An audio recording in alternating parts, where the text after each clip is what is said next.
अस्सलाम वालेकुम dear fellows. जंग दोबारा शुरू होने से रुक गई है और दुनिया एक मरतबा फिर तबाही के दहाने पर आ खड़ी होने से भी बच गई है।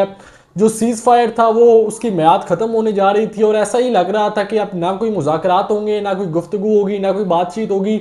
अब एक दूसरे के ऊपर दोबारा से हमले किए जाएंगे। जो 40 रोज़ पहले तबाही की गई है वही तबाही का पैटर्न दोबारा से आगाज़ होगा। इसकी इंडिकेशंस हमें दोनों जो सियासी जमातें थी और जो दोनों ईरान और अमेरिका दो फरीक थे, इनके बयान से मिल रही थी। डोनाल्ड ट्रंप ने भी बड़ी एग्रेसिव टोन का इख्तियार किया हुआ था और वो बार बार यही कह रहे थे कि जी हम ख़त्म कर देंगे, तबाह कर देंगे, सीज़ फायर को एक्सटेंड नहीं किया जाएगा। और इस चीज़ का उन्होंने बारहा इजहार भी किया कि सीज़ फायर की मियाद में इजाफा नहीं किया जाएगा। दूसरी जानिब ईरान की जानिब से भी बड़े सख्त बयान आ रहे थे। उनके जो IRGC के कमांडर्स हैं उनकी जानिब से भी सोशल मीडिया पर पोस्ट आ रही थी जिस पर वो कह रहे थे कि जो कतर, कुवैत और बहरीन में लोग हैं, सिविलियन आबादी है, वो जगहें छोड़ दें। इसके साथ साथ पर्शियन गल्फ में जो लोग ट्रेड हो रही है उसको भी रोक दिया जाए। इसके साथ साथ अब्बास अरगाची की जानिब से भी आया कि अमेरिका ने हमारी शिप्स के ऊपर हमला करके ये एक्ट ऑफ वॉर किया है, इसका रिस्पॉन्स दिया जाएगा। तो काफ़ी ज़्यादा ये इंडिकेशन थी कि ये अब जो सीज़ फायर ख़त्म हो जाएगा और जो मुज़ाकरात इस्लामाबाद में राउंड 2 होने जा रहा है वो तो ऑब्वियस नहीं होगा और ये दोबारा से वॉर स्टार्ट हो जाएगी और फिर किसी को नहीं मालूम होगा कि ये जंग कब रुकेगी, क्योंकि एक दफ़ा दोनों पार्टीज टेबल पर आकर वापस जा चुकी हैं।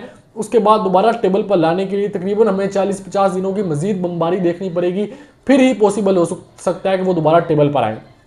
लेकिन पाकिस्तान ने बड़ा अहम किरदार अदा किया और अभी तक भी पाकिस्तान का किरदार जारी है कि पाकिस्तान ने ये सीज़ फायर ख़त्म होने से बचाया और इसको बड़े लास्ट मोमेंट पे जाकर बचाया।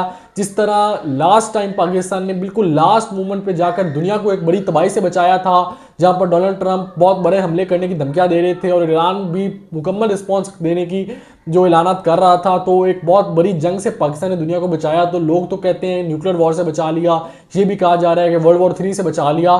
तो यहाँ पर अब सीज़ फायर ख़त्म होने वाला था तो व्हाइट हाउस की जानिब से एक बयान आया जिसमें कहा गया कि पाकिस्तान के प्राइम मिनिस्टर और field marshal general Asim Munir के कहने पर जो डायलॉग और डिप्लोमेसी को हम एक्सटेंड कर रहे हैं और स्पेस दे रहे हैं और जब तक कोई ईरानियंस के साथ कोई डील नहीं हो जाती तब तक ये सीज़ फायर बरकरार रहेगा। ये बहुत बड़ी अचीवमेंट थी कि सीज़ फायर, अब जो ये वाला सीज़ फायर हुआ है ये अनकंडीशनल हुआ है और एक लॉन्ग सीज़ फायर है, इस पर कोई कंडीशन नहीं लगाई गई।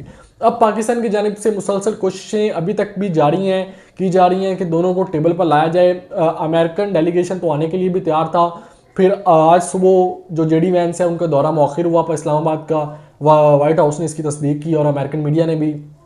प्रॉब्लम ईरानियंस जो गवर्नमेंट है और मिलिट्री है वो हमें यहाँ पे डिवाइड करती हुई दिखाई दे रही है। जो ईरानियन पॉलिटिशियंस हैं वो चाहते हैं कि मुज़ाकरात हों, लेकिन IRGC है जो पासदारान इनकलाब है वो जंग लड़ना चाहती है और उनके बयानात से भी नज़र आ रहा है कि वो जंग लड़ना चाहती हैं और टेबल पर नहीं बैठना चाहते। जबकि दूसरी जानिब जो अब्बास अरगाची हैं और बाकी कालिबाफ हैं, ये जो उनके पॉलिटिशियंस हैं या उनके जो सदर हैं, ये सब की ये मुतफ़िका राय है कि अब टेबल पर बैठकर ईरान के साथ ईरान के लिए नेगोशिएट किया जाए और ईरान के लिए बहुत सारी अपनी शर्तें यूनाइटेड स्टेट ऑफ अमेरिका से मनवाई जाएं। अब दूसरी जानिब ये डील होगी कब होगी? At the end of the day तो डील ही होनी है। अगर ये सीज़ फायर ख़त्म भी हो जाता, दोबारा हमले शुरू हो जाते तो फिर भी टेबल पर आना पड़ना था, लेकिन फिर देखनी थी कि किसकी क्या पोजीशन है। इस वक्त जो बैक टू डिप्लोमेसी है वो तो जारी है, पाकिस्तान की तरफ से मीडिएशन करवाई जा रही है और एक्सपेक्ट यही किया जा रहा है कि आइंदा आने वाले दिनों में हमें खुशखबरी मिलेगी और दोनों के दरमियान डील तय पा जाएगी।